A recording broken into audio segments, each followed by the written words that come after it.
हरे कृष्णा। वैशंपायन जी कहते हैं, जन्मेजय, तदंतर दुर्योधन, कर्ण, दुशासन, विवंशति पुत्र सहित आचार्य द्रोण, महारथी कृपाचार्य, ये सब योद्धा रोष में भरकर धनंजय को मार डालने की इच्छा से अपने मजबूत और दृढ़ धनुषों की टंकार फैलाते हुए पुनः चढ़ आए।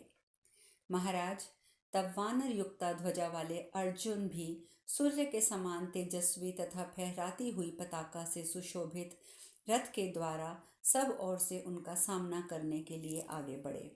यह देख कृपाचार्य, कर्ण, रथियों में श्रेष्ठ आचार्य द्रोण, ये महापराक्रमी धनंजय को चारों ओर से घेर के अपने महान धनुषों से उन पर राशि राशि बाणों का खूब जमकर प्रहार करने लगे।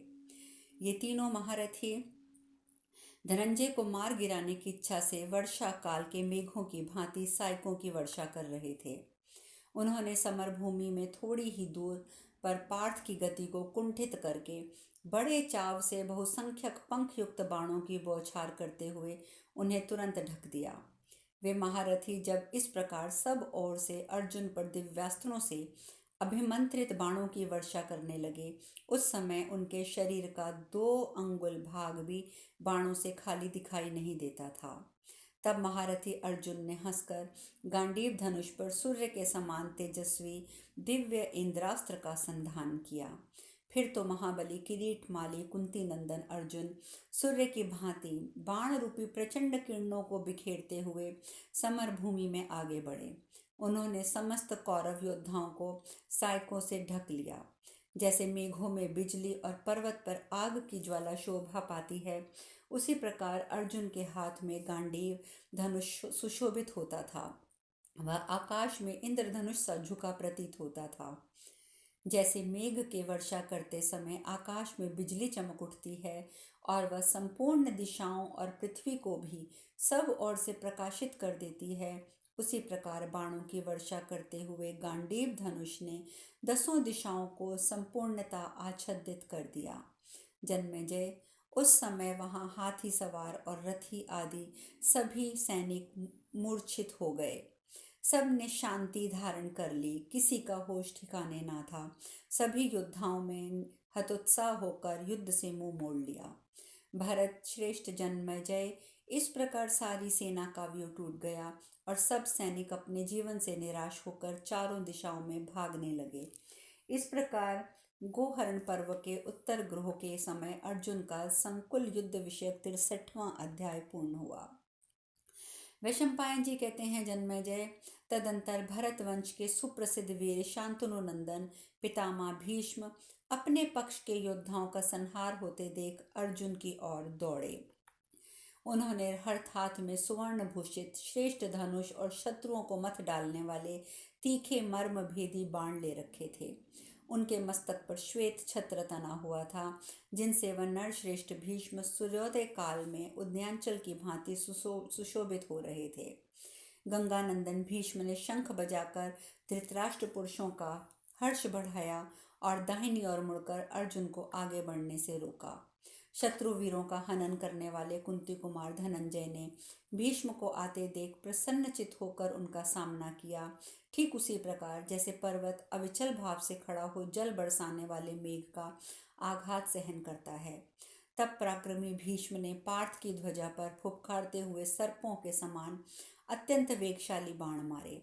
उन बाणों ने पांडुनंदन अर्जुन की ध्वजा के समीप पहुंचकर वहां बैठे हुए तेजस्वी वानर को और ध्वज के अग्रभाग में निवास करने वाले अन्य भूतों को भी चोट पहुंचाई। तब पांडु कुमार ने मोटी धार वाले विशाल भल्ल के द्वारा भीष्म का छत्र काट दिया, जिससे वह तुरंत पृथ्वी पर गिर पड़ा। फिर कुंती नंदन ने शीघ्रता करते हुए उनकी ध्वजा को भी अपने बाणों से छेद डाला। रथ के घोड़े, पार्श्व रक्षकों और सारथियों को भी घायल कर दिया। भीष्म जी अपने सैनिकों पर किए गए अर्जुन के उस पराक्रम को सह न सके। वे जानते हुए भी कि ये पांडुपुत्र धनंजय हैं, महान दिव्यास्त्र द्वारा उन पर बाणों की वर्षा करने लगे। परंतु असीम आत्मबल से संपन्न पांडुपुत्र अर्जुन जैसे पर्वत महामेघ का सामना करता है, उसी प्रकार भीष्म पर दिव्यास्त्रों का प्रयोग करते हुए उनका सामना करने लगे।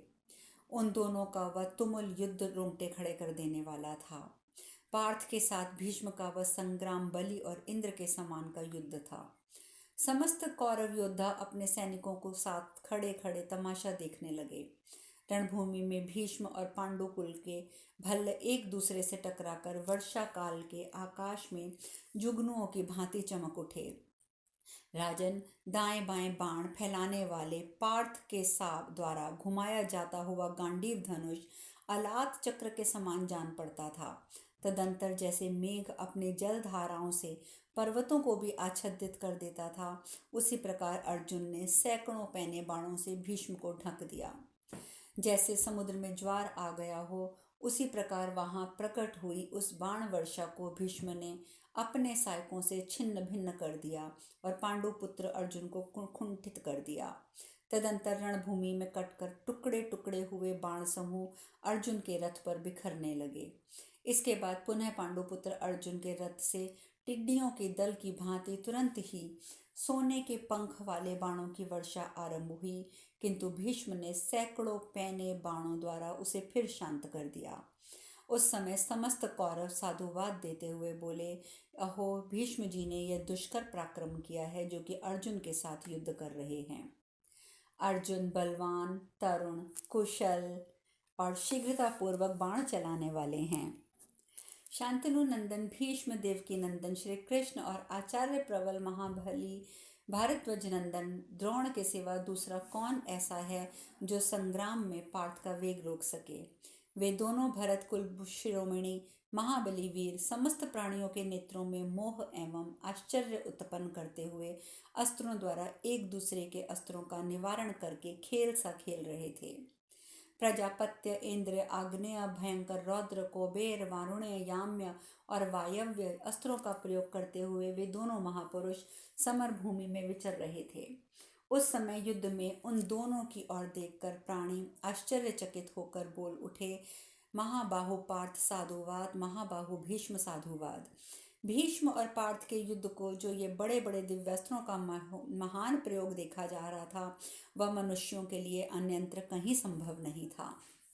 वैशंपायन जी कहते हैं, जन्मेजय, इस प्रकार संपूर्ण अस्त्रों के ज्ञाता भीष्म और अर्जुन ने कुछ काल तक दिव्यास्त्रों का युद्ध चलता रहा। उसके समाप्त होने जाने पर पुनः बाण युद्ध आरंभ हुआ। किंतु विशाल भुजाओं वाले महारथी भीष्म ने पलक मारते मारते जिस प्रकार कुंती नंदन अर्जुन अपने धनुष की प्रत्यंचा चढ़ा रहे थे, उसी प्रकार उन्होंने भी प्रत्यंचा चढ़ाकर धनंजय पर क्रोध भरे बाणों का प्रहार किया। तब महातेजस्वी अर्जुन ने भी बहुत से पैने बाण छोड़े। राजन, वे दोनों महात्मा दिव्यास्त्रों के पंडित थे और एक दूसरे पर पैने बाण फेंक रहे थे।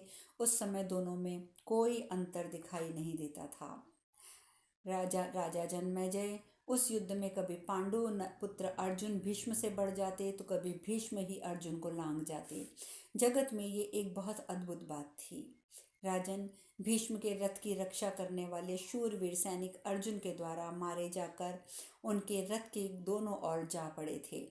तदंतर श्वेतवाहन अर्जुन के पंखधारी बाण गांडीव धनुष से छूटकर संसार को शत्रु रहित करने की इच्छा से आगे आने लगे। उनके रथ से निकले हुए सुनहरे पंख वाले श्वेत बाण आकाश में हंसों की पंक्ति से दिखाई देते थे। अर्जुन विचित्र ढंग से मर्म भेदी दिव्यास्त्रों का प्रयोग कर रहे थे और आकाश में खड़े हुए इंद्र आदि संपूर्ण देवता उनका वह अस्त्र कौशल देख रहे थे। उस समय प्रतापी चित्रसेन गंधर्व ने अर्जुन की ओर देखकर अत्यंत प्रसन्न हो देवराज इंद्र से उनके विचित्र और अद्भुत रण कौशल की प्रशंसा करते हुए कहा, प्रभो, देखिए, ये पार्थ के छोड़े हुए बाण परस्पर सटे हुए से जा रहे हैं। दिव्यास्त्र प्रकट करने वाले अर्जुन की ये अस्त्र संचालन कला विचित्र एवं अद्भुत है। दूसरे मनुष्य इस दिव्यास्त्र का संधान नहीं कर सकते, क्योंकि यह अस्त्र दूसरे मनुष्यों के पास है ही नहीं। यहाँ प्राचीन काल के बड़े बड़े अस्त्रों का ये अद्भुत समागम हुआ है। अर्जुन कब बाण निकालते हैं, कब चढ़ाते हैं, कब छोड़ते हैं, कब कांडीव धनुष को पुनः खींचते हैं, इन क्रियाओं में कितना अंतर पड़ता है, ये किसी को भी दिखाई नहीं देता।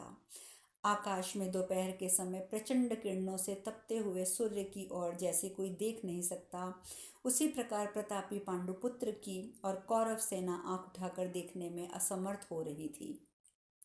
इसी प्रकार गंगानंदन भीष्म की ओर भी कोई मनुष्य देखने का साहस नहीं करता। दोनों वीर अपने अद्भुत कार्यों के लिए संसार में प्रसिद्ध हैं। जन्मेजय, चित्रसेन के ऐसा कहने पर देवराज इंद्र ने दिव्य पुष्पों की वर्षा करके अर्जुन और भीष्म के इस अद्भुत संग्राम के प्रति आदर प्रकट किया। तदंतर शांतनु नंदन भीष्म ने कौरव सेना को घायल कर देने वाले सव्यसाची अर्जुन के देखते देखते बाण संधान करके उनका बायां पार्श्व बीन डाला। तब अर्जुन ने भी हंसकर मोटी धार एवं गीत के पंख वाले बाण से सूर्य के समान तेजस्वी भीष्म का धनुष फिर से काट डाला। तत्पश्चात कुंती पुत्र अर्जुन ने विजय के लिए प्रयत्नशाली पराक्रमी भीष्म की छाती में 10 बाण मारकर उन्हें गहरी चोट पहुंचाई। उनके पीड़ित हो रणधुर्गश वीर महाबाहु भीष्म रथ का कुबर पकड़कर बहुत देर तक निश्चेष्ट बैठे रहे। वे बेहोश से थे। ऐसी दशा में सारथी को रथी की रक्षा करनी चाहिए। इस उपदेश का स्मरण करके महारथी भीष्म की प्राण रक्षा के उद्देश्य से उनके रथ और घोड़ों को काबू में रखने वाले सारथी उन्हें संग्राम भूमि से दूर हटा ले गए। इस प्रकार महाभारत विराट पर्व के अंतर्गत गोहरण पर्व के में भीष्म के रणभूमि से हटाए जाने के संबंध में 64वां अध्याय पूर्ण हुआ। वैशंपायन जी आगे कहते हैं, जन्मेजय, जब भीष्म जी का युद्ध का मुहाना छोड़कर दूर हट गए, तब धृतराष्ट्र पुत्र महामना दुर्योधन अपने रथ की पताका फहराकर हाथ में धनुष लेकर सिंहनाद करते हुए अर्जुन पर चढ़ाया। उस समय भयंकर धनुष धारण करने वाले प्रचंड पराक्रमी धनंजय शत्रु सेना में विचर रहे थे। दुर्योधन ने धनुष को कान तक खींचकर छोड़े हुए भल्ल नामक बाण से उनके ललाट पर चोट पहुंचा दी। वह बाण अर्जुन के ललाट में धंस गया। राजन, प्रशंसनीय पराक्रम वाले अर्जुन सुनहली धार वाले उस धसे हुए बाण के द्वारा उसी प्रकार सुशोभित हुए जैसे एक सुंदर शिखर वाला पर्वत अपने ऊपर उगे हुए एक ही बांस के पेड़ से शोभा पा रहा हो। दुर्योधन ने उस बाण से अर्जुन का ललाट विदीर्ण कर दिया। उससे गरम गरम रक्त की अवंछन धारा बहने लगी। जाम्बूनान सुवर्ण की पंख वाले वह विचित्र बाण पार्थ का ललाट छेद कर बड़ी शोभा पा रहा था। तदंतर उग्र तेजस्वी अद्वितीय वीर अर्जुन ने दुर्योधन पर और दुर्योधन ने अर्जुन पर आक्रमण किया। अजमीर वंश के दोनों प्रमुख वीर पुरुष एक समान पराक्रमी थे। दोनों में परस्पर भयंकर संग्राम छिड़ गया। गजराज को तीव्र गति से उन छिड़ गया। उसी समय एक पर्वताकार विशाल गजराज पर, जिसके मस्तक पर मद टपक रहा था, चढ़कर विकर्ण पुनः विजयशाली कुंती नंदन अर्जुन पर चढ़ आया। उसके साथ 4 रथारोही घोड़े भी अयोध्या भी थे, जो हाथी के चारों पैरों की रक्षा करते थे। गजराज को तीव्र गति से अपनी ओर आते देख धनंजय ने धनुष को कान तक खींचकर चलाए हुए लोहे के अत्यंत वेगशाली बाण द्वारा उसके कुंभस्थल को बींध डाला। पार्थ का छोड़ा हुआ वह गीद पक्षी के परों वाला बाण उस हाथी के मस्तक में पंख सहित घुस गया, मानो इंद्र का चलाया हुआ वज्र किसी प्रकाशपूर्ण गिरिराज को विदीर्ण करके उसके भीतर समा गया हो। वह गजराज अर्जुन के बाण से संतप्त हो उठा। उसकी अंतरात्मा व्यथित हो गई। सारा शरीर कांपने लगा। जैसे वज्र का मारा हुआ पर्वत शिखर ढह जाता है, उसी प्रकार वह नागराज शिथिल होकर पृथ्वी पर गिर पड़ा। उस विशाल हाथी के धाराशायी हो जाने पर विकर्ण बहुत डर गया और सहसा कूदकर शीघ्रतापूर्वक भाग निकला और 800 पग भाग कर चलकर विवंशति के रथ पर चढ़ गया। उस व्रज सदृश बाण द्वारा पर्वत और मेघों की घटा के समान प्रतीत होने वाले गजराज को मारकर पार्थ ने वैसे ही दूसरे बाण से दुर्योधन की छाती छेद डाली। इस प्रकार गजराज और कुरुराज दोनों के घायल होने और गजराज के पादर रक्षों सहित विकर्ण के भाग जाने पर गांडीव धनुष से छूटे हुए सायकों की मार खाकर पीड़ित हुए मुख्य मुख्य योद्धा सहसा मैदान छोड़कर भाग गए। अर्जुन के हाथ से गजराज मारा गया। संपूर्ण योद्धा भी रणभूमि छोड़कर भाग रहे हैं। यह देखकर कुरुवंश का प्रमुख वीर दुर्योधन भी, जिस और अर्जुन नहीं थे, उस दिशा में रथ घुमाकर भाग निकला। उस समय दुर्योधन का रूप भयंकर हो रहा था। वह हार खाकर बाण से घायल हो रक्त वमन करता हुआ भागा जा रहा था।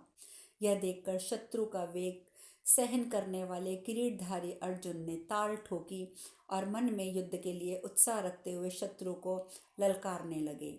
अर्जुन बोले, धृतराष्ट्र के पुत्र, तू युद्ध से पीठ दिखाकर क्यों भागा जा रहा है? अरे ऐसा करके तू अपनी कीर्ति और विशाल यश से हाथ धो बैठेगा।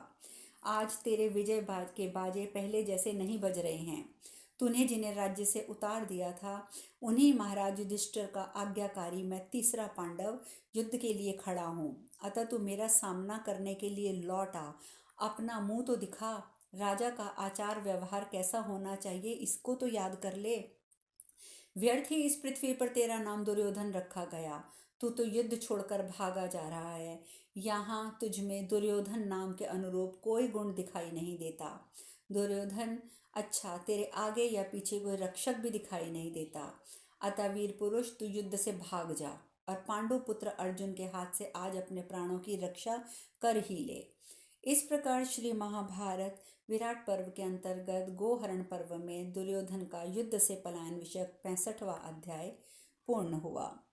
वैशंपायन जी कहते हैं, जन्मेजय, महात्मा अर्जुन ने जब इस प्रकार युद्ध के लिए ललकारा तब धृतराष्ट्रपुत्र दुर्योधन अंकुश की चोट खाए हुए मतवाले गजराज की भांति उसके कटु वचन रूपी अंकुश से पीड़ित हो पुनः लौट पड़ा। महारथी कुंती कुमार ने अपने वचनों द्वारा उसका तिरस्कार किया था, अतः वह वेगशाली अतिरथी वीर इस अपमान को सह न सका। अतएव जैसे पैरों से कुचला हुआ सर्प बदला लेने के लिए लौट पड़ता है, उसी प्रकार दुर्योधन अपने रथ के साथ लौट आया। उसको लौटते देख कर्ण भी अपने घायल शरीर को उसी प्रकार संभाल के लौटा। दुर्योधन के उत्तम भाग वाम भाग में खड़ा होकर युद्ध भूमि में पार्थ का सामना करने को तत्पर हो गया। नरवीर कर्ण सोने की माला से अलंकृत था। तदंतर सुनहरे रंग की चादर ओढ़े शांतनु नंदन भीष्म भी बड़े वेग से रथ घुमाकर आ पहुंचे। वे शत्रु को पराजित करने में समर्थ थे। महाबाहु भीष्म धनुष की प्रत्यंचा चढ़ाकर पश्चिम और पीछे की ओर से आक्रमण करके दुर्योधन की रक्षा करने लगे। शेष कथा कल। हरे कृष्णा।